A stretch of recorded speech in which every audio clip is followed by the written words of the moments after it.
Labas, sveiki sugrįžę į mano kanalą ir šiandien aš lenktyniausiu su laiku dėl dviejų priežasčių. Viena iš to, kad fotiko nepakroviau, nepasirašiau šitam filmavimui, tai reikia pabaigti iki jisai išsikraus. Ir tai, kad už pusvalandžio turiu būti pasidažęs, apsirengus ir jau pakeliu į miestą, nes paskutinės minutės sėdėjau lovai ir su draugėm pietų planų šiandien turim. Tai va, žodžiu, man reikia greitai ruoštis. Kaip atrodo mano veidas šiuo metu, pelenkiek randau nepatikėsis, bet vat, pamenu, kai sakiau, kad su mano veidu kažkas tais darosi, tai va, jau po to.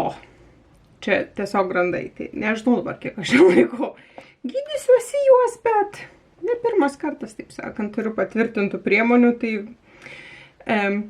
maskuoklis. Pirmas dalykas, tai jau kaip ir sakau, kadangi truputėlį lenktyniauju su laiku, tai aš taip iš karto jau greitai šoku prie dažymosi ir greičiausiai, kaip matote, iš pavadinimo, šiandien yra ne tik tais apie tai, kad, pasiruošk su manim papietauti su draugėm, bet tuo pačiu ir toksai truputėlį prisiminimas, kelionė 25 metais ir ką man jie atnešė, ar ko pagailėjo, ar kas nutiko ir viskas. Tai va, turiu su savim kompą pasidariau porą mini užrašų, kad vėlgi greičiau visą tai vyktų. Tai kol dabar maskuoklis, kuris dabar mano Dioras, truputėlį įsigers veidą ir pastovės, pakalbėkime apie pirmą temą 25 metų ir pati svarbiausia tema yra be abejo kosmetika. Tai apžvelgiant 25 metus, norėjau paminėti 2 projektus, kuriuos dariau praėjusiais metais. Ir vienas iš jų buvo projektas Pabaigiau. Labai norėjau jį daryti, man jisai labai patinka iš savo idėjos ir principo. Bet man atrodo, kaip žmogui, kuris dirba iš namų ir dėl to, sakykime, nelabai dažosi ir panašiai, aš nemanau, kad jis man buvo teisingas. Plakime tas raudonas fone, kad tu nuo megztinis labai erzina. Aš nemanau, kad tai, buvo geras projektas man daryti praeitais metais. Šiaip aš jį norėčiau daryti vėl ir jeigu, vėlgi, esu išsikėlusi tą dalyką, kad atnaujinsiu projektas Pabaigiau šiais metais, bet tuomet, kai gausiu darbą, ir irgi esu pasirašęs tokį minus juodraštį, kad šį kiek išplėsiu, tai nebus tik kosmetika. Nes aš pagalvojau, kad aš turiu tokių kai kurių priemonių, prisimenant vonios, projektą Pabaigiau ir panašiai, kurios netgi nuo projekto ir toliau taip sėdi tą mano stalčiui. Tai jo, manau, kad gaunu darbą, tikiuosi tokį, kur einu į ofisą. Ir tada mes grįžtame su projektu Pabaigiau ir jisai turi daugiau kategorijų negu kosmetika. O kiek tų produktų, kaip naudojam ir panašiai, viską papasakosiu, kuomet aš jau jį pradėsiu, nes šitą irgi jau maždaug esu sugalvojus ir nusprendus. Tai va, tokios išvados. Labai norėjau pradėti, patiko ir visą kito, bet jo, tikrai man pakišinėjo koją tai, kad aš niekur neinu. Antras projektas – Skupas Turčios. Ir žinokit, kaip aš ir pabaigiau, išeidama iš darbo, kadangi nebeturiu algos ir taip toliau, aš kaip ir nustojau jį filmuoti, bet tuo pačiu, jeigu nuoširdžiai galiu pasakyti, kad tą išėjimą iš darbo aš panaudojau tiesiog kaip priežastį nutraukti šitas serijas, nes iš vienos pusės man buvo žiauriai gaila nutraukti, nes man labai patiko filmuoti ir panašiai.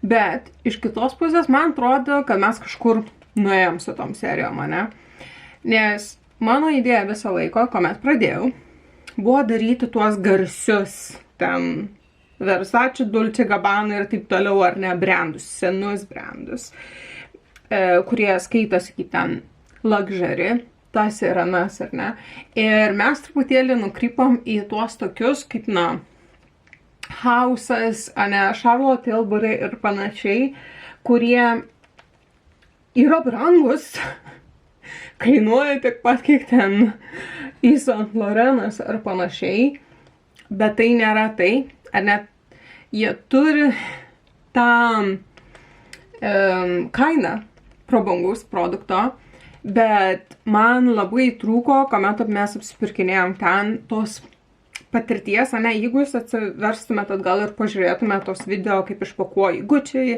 ar Christian Louboutin ir panašiai, tiesiog visą tą dėžutę, tas įpakavimas, kad ten gali pasidaryti savo dėžutę, ne, ten visokie šutniekiukai dar kažką tais. Tai buvo taip žymiai fainiau, negu, kur aš čia dabar ką pirkau, nežinau, ten visi šitie paskutiniai, ar ten, pavyzdžiui, Victoria Beckham tas blizgis, ne, Victoria Beckham dar atėjo normaliai su medžiaginiu maišeliu, bet jo, tie visi patys paskutiniai, tai buvo tokie, kad, nu, tarsi, nežinau, tarsi iš drogas kažką būčiau užsisakius ir gavusi tą tokią siuntą, visiškai nesijautė, kad va šitai kainavo. Ir jo, tai vėlgi, norėčiau atnaujinti, nežinau ar šiemet, bet reikėtų irgi pagalvoti, kaip tai daryti. Kad visų pirma, tie produktai nebūtų tie patys, nes jau kai kuriuos pirkom pačius pigiausius, o ne iš kai kurių šitų brandų. Ir kad nenuklystumėm iš šono. Ja. Tai va, galvoju, galbūt nebent man padaryti sąrašą, iš kur mes perkam ir tada tiesiog atsitiktinė tvarka pirkti iš kažkurio tais. Nežinau, vėlgi. Ir paskutinis, kas liečia kosmetiką dalykas, yra tai, kad, na, apskritai kaip aš jaučiuosi apie savo kosmetikos kolekciją šiuo momentu ir galiu pasakyti, kad aš jaučiuosi labai gerai. Man jinai labai patinka ir jinai išaugo per praėjusius ir už praėjusius metus tikrai dėl to, kad, na, grįžau filmuoti ir panašiai daugiau produktų perkuosi ir eksperimentuoju. Bet šiuo metu, ką aš turiu ir panašiai, man labai patinka. Man labai visi šitie produktai patinka ir aš plius minus visi. Yra kai kuriais, ant kurių reikia išsiaiškinti, bet jo, aš džiaugiuosi savo kolekciją. Ir mano fotikas mirksi. Dėl to filmavimą tęsime su telefonu. Tai argi ne fainai. Tai jeigu jau pasikeitė kokybė, garsas ir panašiai, tai būtent dėl to, nes aš kaip ir sakiau, negaliu daryti pertraukos, o laukti, kol jisai pasikraus. Nes iš manęs ir taip juoksis, kad aš vėl vėluoju. Aš visą laiką vėluoju. Tikriausiai net nenustebinsiu jų, kad aš vėl vėluoju. Tai va, bet kokiu atveju, tai buvo kaip ir temos kosmetika 2025 metai pabaiga. Kaip aš jaučiuosi apie tai, kaip kas buvo, ar ne? Produktų atveju be abejo turite pasižiūrėti mano 25 metų mėgstamiausi produktai. Ten pamatysite, kas man labiausiai patiko iš produktų konkrečiai. Tokių kaip pačių nemėgstamiausių. Nežinau, primečiau, kad nelabai turiu ką pasakyti. Yra tokių, kurie nepatiko ar ten kažką tais, bet nesijautė, kad yra kažkas, ką galiu imti ir daryti visą pilnai atskirą video. Tai štai. Uždarom kosmetikos temą ir sekanti tema, kurią mes turime, yra kelionės. Nes pernai metais aš manau visai neblogai man gavosi su tom kelionėm. Kai kurios kelionės buvo galbūt, vienos kelionės buvo suplanuotas iš anksto, ko aš žinau, ką aš norėjau. Ir kai kurios buvo man pačiai tokios truputėlį netikėtos. Kaip kad pavyzdžiui, aš neplanavau 2 kartus į Korėją varyti pernai metais, bet taip gavosi. Tai pavasarį, gegužį aš variau su draugėmis ir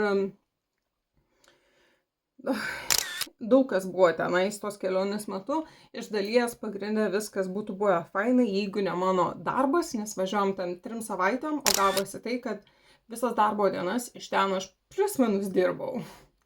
Tai kaip ir aš nelabai jaučiausi, kad buvau Korėjoje, ar ten kažką labai veikiau, ar mėgavausi savo laiku, ar pailsėjau, ar su draugais laiką praleidau. Nu, tokia visiška nesąmonė buvo, dėl ko grįžusiai į Londoną aš prašiau varškimą. Galiu pasakyti, ta kelionė buvo tikrai paskutinis taškas. Bet, žodžiu, apie karjerą dar atskira tema po šitos. Tai va, ta Korėjos kelionė gavosi Nu, taip kaip gavosi. Ir antra kelionė su mama buvo ta, kad šiemet tiek mamos, tiek mano jubiliejai. Ir aš labai norėjau, kad mes dviese pasidarytumėm savo kažkokią kelionę. Ir dalykas buvo toksai, kad keliauti kažkur čia, mano mamai buvo nesvarbu kur. Keliauti čia kažkur po Europą man buvo neįdomu, nes aš jau jaučiu, kad aš per daug visur visko mačiau. Ne? Tai aš norėjau, kad mes nuvarytumėm į Aziją. Ir iš tikrųjų mes žiūrėjom, mano pirmas pasirinkimas buvo Singapūras. Tačiau nutiko taip, kad mano mama negavo tiek atostogų, tai mums reikia minimum 2 savaičių. Ne? Mano mama daugiausiai gavo 10 dienų, įskaitant skrydžius, ar ne? Tai jeigu tu atmeti to visą skrydžių laiką ir panašiai, gaunasi tik tai savaitę ten vietoje. Tai dėl to aš mamai pasakiau, kad mes vis dar galim varyti į Singapūrą, bet turim nedaug laiko, yra rizika, kad greičiausiai daugiau, nemažai laiko praleisim tiesiog plaukiojant ir bandant suprasti, kaip ten kas veikia, viešasis transportas, kaip kažkur nuvaryti ir žodžiu visą kitą. Arba aš jai sakau, yra kita alternatyva, nes aš žinau, kad visiems žiauriai įdomi ta mano Korėja ir panašiai. Sakau, galim varyti Korėją. Nes aš bent jau turiu jau viešojo transporto korteles, aš visą laiką turiu grinųjų jų su savim, aš žinau, kaip kas veikia, aš žinau, kur varyti. Tai būtų paprasta, sakykime, iš to, kad negaištumėm laiko. Ir iš viso to mama nusprendė, kad žinai, varom į Korėją, nes jai irgi labai įdomu, ko aš ten vis varau, kas tenais tokio. Ir jo. Tai gavosi tai, kad mes vėl buvom Korėjai. Ir buvo žiauriai fainai ten būti su mama ir visa kita. Bet, ne tai, kad ten kažkas blogai buvimas su mama, bet aš tiesiog supratau, kas man yra, sakykime, ta Korėja. Ką aš kaip ir žinojau. Nieko naujo tame. Bet aš manau, kad galbūt tik tai užtvirtino, kad aš važiuoju į Korėją persikalibruoti savo... Kas čia man su balsu? Persikalibruoti savo smegeninės. Nes kai esi kažkur atrodo tokiam rate ir rutinoje užstrigęs, yra žiauriai sunku paeiti iš šoną ir pažiūrėti į save iš šoną, pažiūrėti savo norus, darbą, šeimą, viską, savo gyvenimą, pasižiūrėti ir pagalvoti, ką tu iš tikrųjų nori, ką tu čia darai, ar tu laimingas esi, ar nelaimingas, ką norėtum keisti, ar ne, visus šitos dalykus. Tai jo, aš supratau ypač iš mamos, nes su mama būnant, jinai vis, o tai šitą darai, o tai ten buvai, o tai ką šitas reiškia ir aš nieko nežinau, ar to ar ano nedarius ir sakau, mama, aš čia tvarau, aš pasiemu kompą ar telefoną ar knygą, aš nueinu kavinę ir aš tam prasėdžiu visą dieną skaitydama knygą, žiūrėdama pro langą. Čia yra man pats geriausias dalykas ir ką aš ten darau ir aš suprantu, kad žmonėm gali būti keista trenktis į kitą pasaulio pusę ar ne ir tiesiog ten sėdėti kavinėje su knyga. Bet man tai yra pats geriausias vaibas ten, būtent tai daryti. Ir aš pagalvojau, būdama ten, kad žinot ką, galbūt aš kurį laiką jau nevarysiu Korėją, gal reikėtų mano jos pailsėti ir panašiai, kažką kitą, bet vėlgi, noriu kitur nuvaryti, noriu Kiniją labai nuvaryti šiemet, čia būtų mano toks didžiausias planas ir tikslas kelionių prasme. Bet, kas liečia Korėją, aš manau, sekanti kelionė man turi būti vėl skirta man, kad aš vėl varau viena pati ir kokį mėnesį laiko. Ir kad aš galiu ten leisti pabūti savo su savimi ir visą kitą, nes, viskas yra, žinau, kartais gerai, bet kaip smagu pabūti su savim, keliesi kaip tu nori, darysi kavą, nereikia ten, o tu nori ar tu nenori, galvoti, kas čia... ką nori valgyti pietums ar... Tai jo, čia, žodžiu, tiek daug apie tą Korėją. Ir sekanti didesnė tokia kelionė, kurią aš turėjau pernai metais, tai kadangi, kaip ir sakiau, buvo jubiliejus, tai prie jubiliejaus buvo to pačiu ir mūsų 10 metų vestuvių metinės. Tai yra tai, kad aš labai norėjau savo jubiliejaus Italijoje. Tai būtent tą ir gavau. Mes važiavom į Italiją ir mano gimtadienio savaitę praleidom Taskaniai. Buvom tokia vila išsinuomavę su aukštai kalnuose, gal kilometras virš vandens lygio, su baseinu, su visą kitą. Atvažiavo mano šeima, brolis su vaikais, mama. Ir jo, mes ten savaitę laiko tiesiog pratusinom. Tai buvo pats geriausias gimtadienis. Tada išsiskirstėm visi, mes savaitę laiko nuvažiavom prie Viveronės ežero, ten buvo žiauriai faina. Aš pirmą kartą su tuo pedal plaukiau, tai va, išmokau ir pati plaukti, ir basendžių išmokinau plaukti kartu su manim. Nebuvo basendžius laimingas ir sužavėtas šitų aktyvičių, bet neturi nei pasirinkimų, jai tenka kaip ir Gytautai taikstyti su visais šitais dalykais, ką aš prisigalvoju.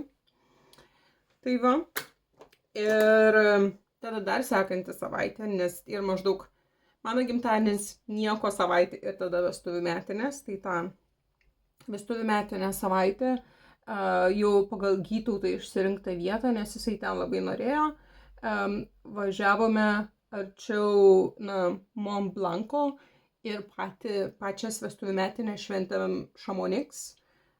Gytautas kažkada tenais buvo, dar kai Lietuvoje buvo ir dirbo su darbo kolektyvu, kažkodėl neatsimenu, kažkoks renginys vyko ar ten kažkokia konferencija, tai jam labai patiko, ten buvo jis labai sužavėtas ir ten yra iš tikrųjų žiauriai gražu, jeigu kas esate kada nors tame gale, tikrai rekomenduoju.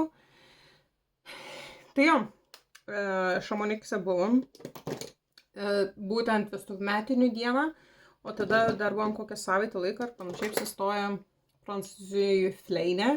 Tai irgi buvo įdomu, nes savaitę laiko pragyvenom 2,5 km aukštį virš jūros lygio, niekada nesu buvus taip aukštai ir turėjom tokį išsigandimą, kaip čia pasakius, mini šoką, nes kai nuvažiavom sekančią dieną, buvo sekmadienis, pasiėmėm su basendžiu po kalną pasivaikščioti ir tas basendžius kaip ir nieko mūsų užlipo ir visa kita, bet nulipti kažkaip, nežinau, jinai tokia pasikeitus, kaip ir sunkiau kvėpuoja ir ten da kažką tais.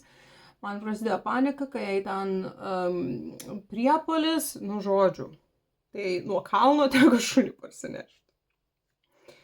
Viskas gerai, man atrodo, jai tiesiog daugiau reikėjo adaptacijos, nes daugiau iki to savaitės jau galo, jau arčiau išvažiuojant, pamėginom jau taip stebėdami labiau ją keliau, į kitą pusę kalno pasivaikščioti ir buvo viskas gerai su ja. Tai aš manau, tiesiog jinai gal dar taip kitą dieną iš karto nebuvo šuo spėjęs aklimatizuotis, tai toks dėl to mini šokas gavosi jai. Bet be viso to buvo šiaip žiauriai fain. Patiko. Patiko ir buvo smagu. Tai jo. Ir dar gavom, čia buvau pasirašius, bet labai trumpai, tik savaitgalį, 3 dienas, buvome Šveicarijoje, pakeliui važiuojant į Italiją. Dalyvavom parodoj, kur galėjom geriau pasirodyti, bet iš tikrųjų pagalvojus, kad nutampėm tą šunį vairuodami per naktį, buvo žiauriai karšta ir panašiai. Ir tada tikėtis, kad jinai normaliai kaip taip pilnavertiškai dirbs sekančią dieną toj parodoj ir rodysis ir laimės kažką, buvo greičiausiai naivu. Tai vargšas tas šuo. Tai va, ir kaip ir sakiau, kelionių prasme, aš kur norėčiau, tai labai norėčiau šiemet į Kiniją, bet nežinau kaip pavyks, ar su kuo ten važiuoti ir panašiai, nes, ką kalbinu už draugų, yra kaip ir norinčių, bet niekas nenori, taip, kaip čia pasakius, rimtai, kad jų imti ir važiuoti. Visi tik tais, jo, būtų faina, kada nors. Tai jo. Ir kažkaip nežinau, bet į Kiniją viena nenoriu važiuoti. Nemanau, kad į Kiniją yra kažkas, tai dėl ko negalėtum vienas važiuoti. Tiesiog nenoriu vieną važiuoti. Ten. Ir kas dar? Tai va, kelionės. Jau nežinau, kiek aš čia prifilmavau. Sekanti tema yra karjera. Kaip ir sakiau, grįžus iš tos kelionės, gegužę aš plius minus pareiškimą parašiau, nes aš jau jaučiausi, kad jau viskas, tai man buvo paskutinis taškas. Ir kas seka mano vlogus iš prieš tai žiūrėjo metų ir panašiai, greičiausiai girdėjo, kad aš jau belenkiek laiko net tą darbą keičiu. Ir iš tikrųjų buvo sunku iki to man priimti tą sprendimą ir visą kitą, nes kompanija kaip ir gera, žiauriai geras kolektyvas, žiauriai geri santykiai su klientu. Viskas kaip ir normaliai, bet tiesiog darbo krūvis su tuo, ko iš tavęs tikimasi, tarp prasilenkė, nerealu ir tiesiog, žodžiu, visa, kuom tai buvo pagrįsta, yra tai, kad ta įmonė, jinai yra privati, ar ne? Privatus žmogus, tai nėra kažkokia korporacija ir panašiai, ir viskas priklauso nuo to vieno žmogaus ir ką jisai sugalvojo.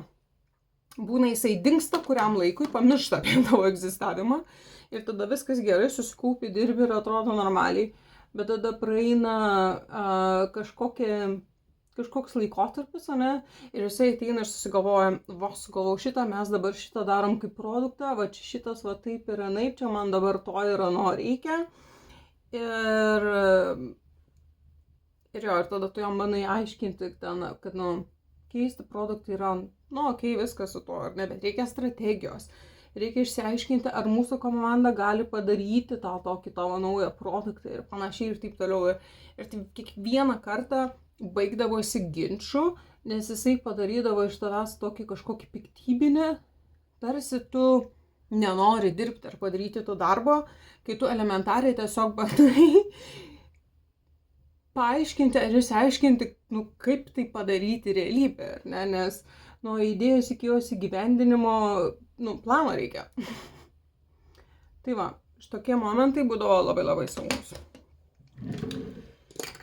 Ir kitas dalykas buvo tai, kad taip ten, sakykime, bėgant su laiku, to įmonėje mano atsakomybės augo, augo pareiga ir pareigybės augo alga, bet aš jaučiausi kiekvieną kartą, kad esu labiau, protiškai vis labiau ir labiau išsenku. Priedo mūsų asmeninėme gyvenime su Gytautu mes čia mėginom irgi daryti savo investicijas, verslo planus ir visą kitą, kas irgi reikalavo dėmesio ir panašiai. Ir galima sakyti, perdegiau, nes savotiškai palūžau. Nes dirbti tokiu lygiu, dviem jau, nežinau, kiek čia 3 frontai skaičiuoti, man jau buvo per sunku. Ir galima sakyti, dėl to aš kai išėjau iš to darbo, iki nežinau čia dabar kiek, aš tiesiog sėdėjau namuose čia tos kelis mėnesius nieko nedarydama ir buvau pati laimingiausia, nes ir man baisu buvo, nes aš niekada nebuvau iš tas toksai žmogus, kur sėdi namuose ir nieko neveikia. Aš galvojau, kad bent jau kažką pasidarysiu daugiau, ten sutvarkysiu ir panašiai, bet aš tiesiog sėdėdavau lovai ir visiškai atsisakiau judėti. Tai man baisu buvo. Dėl to, bet manau, kad žinokit, viskas gerai. Kaip ir prireikė 3 mėnesių, bet dabar jaučiuosi, kad grįžtu į save. Man vėl yra dalykai įdomus, aš noriu eiti kažką tais daryti, čia po namus jau tvarkausi. Kaip aš sakau, mes su Gytautu ten turim tokias verslo idėjas, ant kurių dirbam. Jau ir prie tų pati vos netokia kaip neverčiama ar neprisėdu ir ten kažką tais pasidarau. Tai jo, ir prie viso to, pradėjau darbo ieškoti, nes jeigu noriu Kiniją varyti ar mėnesį į Koreją ar panašiai, tai greičiausiai pinigų tam reikės. Tai va, ir turėjau šią savaitę gal 3 interviu ir panašiai, nežinau kiek ten kas iš ko paeis, daug vilčių nėra ir nejutau, kad ten kažkuri viena iš jų būtų, mano svajonės šakės, kaip aš to norėčiau. Tai normaliai, bet aš manau pažanga yra tai, kad aš tiesiog noriai su teigiama emocija turėjau tas interviu, nes iki tol man atrodo, gal lapkritį, gruodį. Turėjau keletą tokių skambučių dėl darbo ir aš sėdžiu, mane vos nepurto, aš nenoriu, ta prasme, man taip, aš tikrai buvau tokia jau būseną pasiekus, kad nežinau kaip aiškinti.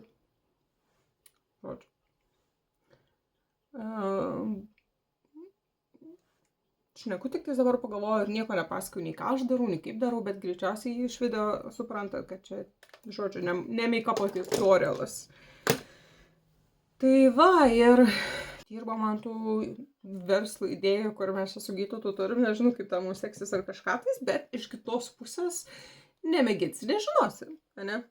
Aš irgi tai manau, kad, pažiūrėsim. Nieko nesakysiu, kad neprisigirti ir neprisišnekėti, o mes čia tokie verslinkai lėlė, tada paskui gaitys gaunasi 6 mėnesių, viskas subyra ir tada, žinokit, tai ten. Ką aš jau namuose, tamsu už lango, fotikas vėl spėjo pasikrauti ir redaguoju video ir suprantu, kad paskutinio klipo baigiamojo žodžio, uždaromojo, nėra. Taip pat tenka griebtis kamerą ir greitai filmuoti tą klipą, kurio trūksta. Tai ten daugiau nieko tokio kaip ir nebuvo. Čia 25 metų istorija ir baigėsi. Tad pabaigai norėčiau paklausti, koks yra jūsų įsimintiniausias 25 metų dalykas, nuotykis, kelionė, kažką galbūt įsigijot, kažką išmėginot, nežinau, gali būti bet kas. Pasidalinkite komentaruose, labai lauksiu. Ir jau ačiū, kad žiūrėjote. Tikiuosi video logiškas buvo, nes pastebėjau, kad labai pliurpiau. Tai va, tikiuosi, kad gerai susiklausė ir mes pasimatysim kito video metu. Ate!